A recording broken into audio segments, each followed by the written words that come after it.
ಎಲ್ಲರಿಗೂ ನಮಸ್ಕಾರ.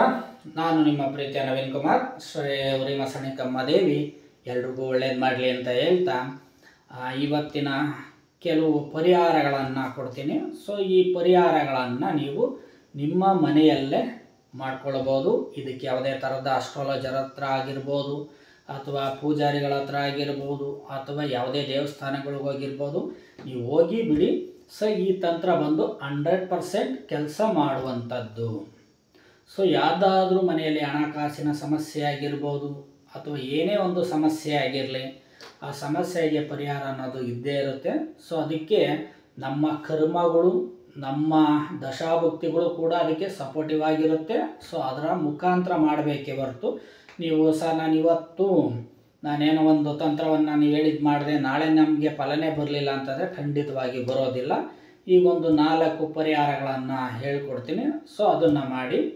First one, ಯಾರಾದರೂ ಮಾಟ ಮಂತ್ರ ತಂತ್ರ ಆಗಿದೆ ಅನ್ನುವಂಥವರು ಒಂದು ಹಿಡಿ ಹಸಿ ಹುಲ್ಲನ್ನು ಕುಯ್ಕೊಂಡು ನಿಮ್ಮ ತಲೆಯ ಸುತ್ತ 11 ಬಾರಿ ಸುತ್ತಿ ಯಾವುದಾದ್ರೂ ಒಂದು ಹಸುವಿಗೆ ಹಾಕಿ ನೋಡಿ.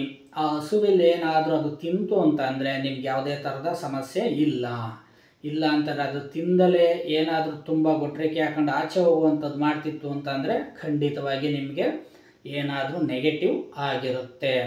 ಇನ್ನು ಎರಡನೆಯದಾಗಿ, ಯಾರಿಗೆ ಮನೆಯಲ್ಲಿ ದೋಷಗಳು ಇರುತ್ತೆ, ವಾಸ್ತು ದೋಷ ಆಗಿರ್ಬೋದು, ಮನೆ ದೋಷ ಆಗಿರ್ಬೋದು, ಏನಾದರೂ ದೋಷಗಳು ಇದ್ದಾಗ ನೀವು ಅಮಾವಾಸ್ಯೆ ಅಥವಾ ಹುಣ್ಣಿಮೆ ದಿನಗಳಲ್ಲಿ ಪ್ರದೋಷ ಕಾಲದಲ್ಲಿ ನಾವು ಅಂಕೋಲೆ ಮರದ ತುಂಡನ್ನು ತಗೊಂಡು ಅದಕ್ಕೆ ಅರ್ಶಿನ ಕುಂಕುಮವನ್ನು ಹಚ್ಚಿ ಧೂಪ ದೀಪ ನೈವೇದ್ಯಗಳನ್ನು ಕೊಟ್ಟು, ಏನು ನಾವು ದೇವಮೂಲೆ ಅಂತ ಕೂಗ್ತೀವಿ, ಈಶಾನ್ಯ ಮೂಲೆಯಲ್ಲಿ ಕಟ್ಟಿದ್ರೆ ತುಂಬ ಒಳ್ಳೆಯದು. ಸೊ ಏನೇ ಒಂದು ನೆಗೆಟಿವ್ ಇದ್ದರೂ ಸಹಿತ ಕ್ಲಿಯರ್ ಆಗ್ತಕ್ಕಂಥದ್ದು ಇರುತ್ತೆ. ಸೊ ಇದನ್ನು ಮಾಡ್ಬೋದು. ಅದೇ ರೀತಿಯಾಗಿ ಒಂದು ಇಡೀ ಸಾಸಿವೆ ಕಾಳನ್ನು ಹಿಡಿದು ಪ್ರತಿ ಶುಕ್ರವಾರ ಮನೆಯ ಹೊರಭಾಗದಲ್ಲಿ ಕುಂತು ಹೊಸ್ಲು ಪೂಜೆ ಮಾಡುವಂಥ ಸಮಯದಲ್ಲಿ ಅಭಿಮುಖವಾಗಿ ಎಸೆಯುತ್ತಾ ಬರೋದ್ರಿಂದನೂ, ಹಾಗೆ ದೃಷ್ಟಿಯನ್ನು ತೆಗೆದು ನಾವು ಒಂದು ಚರಂಡಿಗೋ ಅಥವಾ 4 ದಾರಿ ಕೂಡುವಂಥ ಜಾಗಕ್ಕೂ ಹಾಕೋದ್ರಿಂದ ಮನೆಯಲ್ಲಿ ಇರ್ತಕ್ಕಂಥ ನೆಗೆಟಿವು ಕ್ಲಿಯರ್ ಆಗ್ತದೆ. ಸೊ ಯಾರೆಲ್ಲ ನೀವು ಅಸ್ಟ್ರಾಲಜರ್ಸ್ಗಳ ಹತ್ರ ಹೋಗಿ ನಾವು ಮಾತಾಡೋದಕ್ಕಾಗೋದಿಲ್ಲ ಅನ್ನುವಂಥವ್ರು, ನಾನು ಹೇಳುವಂಥ ಈ ಸರಳ ತಂತ್ರಗಳನ್ನು ಮಾಡ್ತಾ ಹೋಗಿ. ಹಾಗೆ ಅಮಾವಾಸ್ಯೆ ಹುಣ್ಣಿಮೆ ದಿನಗಳಲ್ಲಿ ದೇವರ ಮನೆಯಲ್ಲಿ ತುಪ್ಪದ ದೀಪವನ್ನು ಹಚ್ಚೋದ್ರಿಂದ ನಿಮಗೆ ಹಣಕಾಸು ವೃದ್ಧಿ ಆಗುತ್ತೆ. ಸೊ ಇದನ್ನು ಪ್ರಯತ್ನ ಪಡಿ. ಆ ನಂತರ ನಿಮಗೆ ಖಂಡಿತವಾಗಿಯೂ ಗೊತ್ತಾಗುತ್ತೆ. ಸೊ ಎಲ್ಲರಿಗೂ ಒಳ್ಳೆಯದಾಗಲಿ.